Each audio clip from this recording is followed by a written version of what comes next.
Hey guys, and welcome to another episode of Behind the Closed Doors.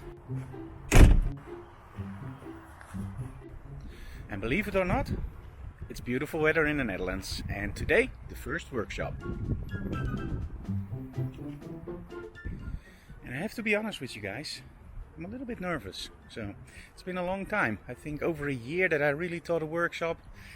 First time again, but luckily we have Nadine as our model, and the theme for today is just ask anything. So those are the workshops that I love the most. So it's gonna be fine, but still, it's a little bit weird.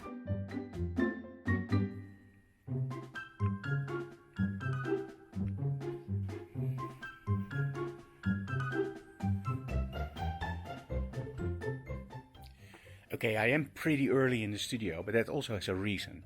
Now, last week we already tested it if everything still worked, and everything of course worked. But I have to make sure before a workshop that I don't get any surprises. So especially when you're using stuff over Wi-Fi like a Chromecast, tethering, you just want to make sure that everything works, that all the updates are there. And if there's an update, don't install it just before an important shoot or workshop. So we're going to check everything now and then make a backup. And then we're ready for the workshop.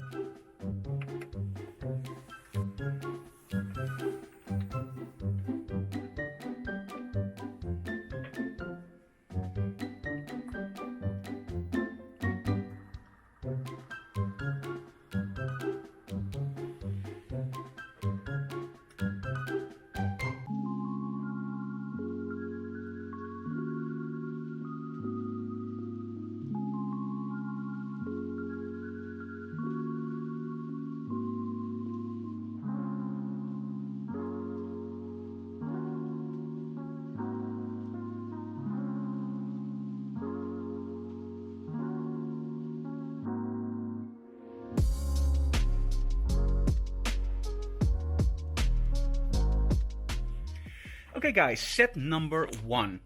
Actually a pretty simple portrait, 2 strip lights. And the main thing about this setup is that with a strip light you see it a lot used like this.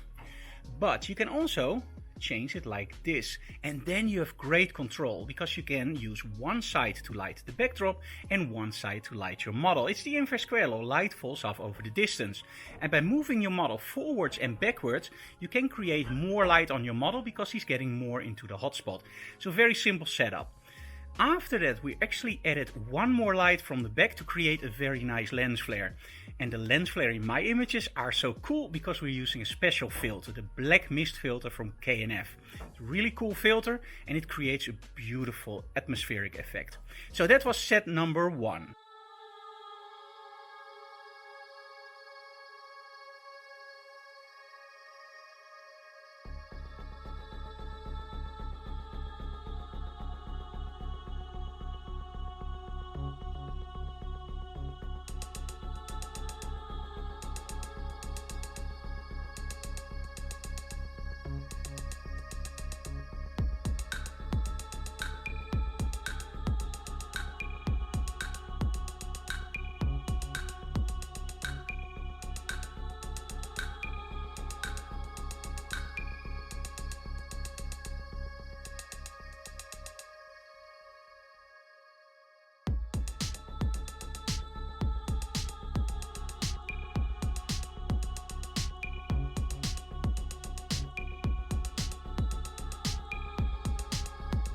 Set number 2, a little bit like Cruella, or however you want to pronounce it. The question was, can we do a little bit with storytelling? Well, using wide angles can create beautiful distortions, but also cool for leading lines. So in this shot it was literally an exercise of using wide angles for that nice distortion and leading lines, and moving a little bit more backwards to create actually some compression by using a longer part of the lens. So switching between 24 and 70mm gives you so much flexibility. It's just awesome. And also here, after we set up all the lights perfectly, we added one extra light, in this case a blue light, to give it a little bit more atmosphere. And again, those beautiful lens flares, the K&F Black Mist filter. Can't say it enough, I really love that one.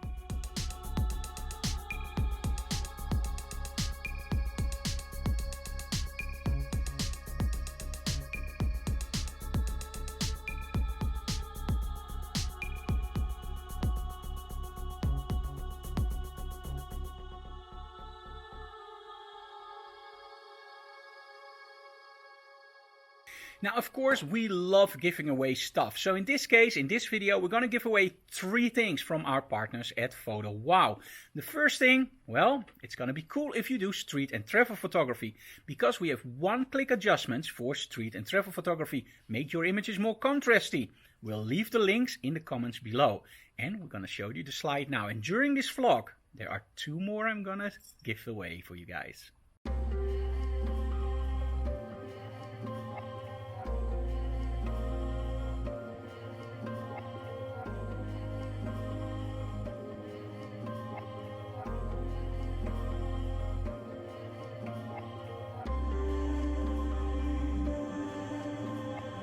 Set number 3, all about light falloff. Place your model further away from the backdrop or closer and angle your light to create a light falloff on the back. In this case, beautiful styling. I love red and jewelry, of course. Placing my model very close to a very bland backdrop, creating an image that's okay, that's actually pretty cool. But that was the start. We're using a beauty dish with the grid, nothing else. So one light source almost straight at our model, creating a beautiful portrait. But this is where a lot of people stop, and this is actually why you always say but. Everything before but doesn't really work. So the next setup, we actually moved our model further away from the backdrop and create a little bit more atmosphere by using again one of those light sources next to our model. However, in the previous setups we used this light source as an accent light, so you still get a beautiful lens flare thanks to that filter, but it's actually a backlight, so more like an effect light. In this case we're actually using the light to aim straight at the lens. There's no lens hood and there's that black mist filter again. So that black mist filter in this case gets 3 stops more than the model. Now, how do we do this? The model we light with our normal light source. So in other words, if you meet a 5.6, that's it. Now the accent light, normally you place it behind your model to give a little bit of an accent. In this case, we're actually moving it almost next to the model and almost even a little bit in front of the model, aimed mostly at the lens. So if you're shooting from a low position, you're actually angling that light down. The idea is that that light actually kicks in your lens full power, and the model is only lit by a little bit of the side. Now what you get is a little bit of red light on your model as an accent, but a beautiful, almost totally over the image lens flare. And that's a part that is really cool to work with. It's a little bit hard to control, but if you get the idea, it's a really cool trick. So that was actually what we did in set number 4. As you can see in the images that are coming now. So the first one was set number 1, set number 3. Nadine didn't change her outfit, and then we went straight into set number 4. So those images and video you're gonna see now.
Now you remember those free giveaways? This is number 2. One of the most difficult things to photograph is of course hands. What do you do with those hands? And we all have them. Do you cut them off? Don't you include them in the picture? Or do you get the free guide what to do with posing hands from PhotoWhoa? I think the free guide will be great. And after that, if it still doesn't work, yeah, maybe find another job. It's a really cool free giveaway. So check it out. And again, the links are in the description below.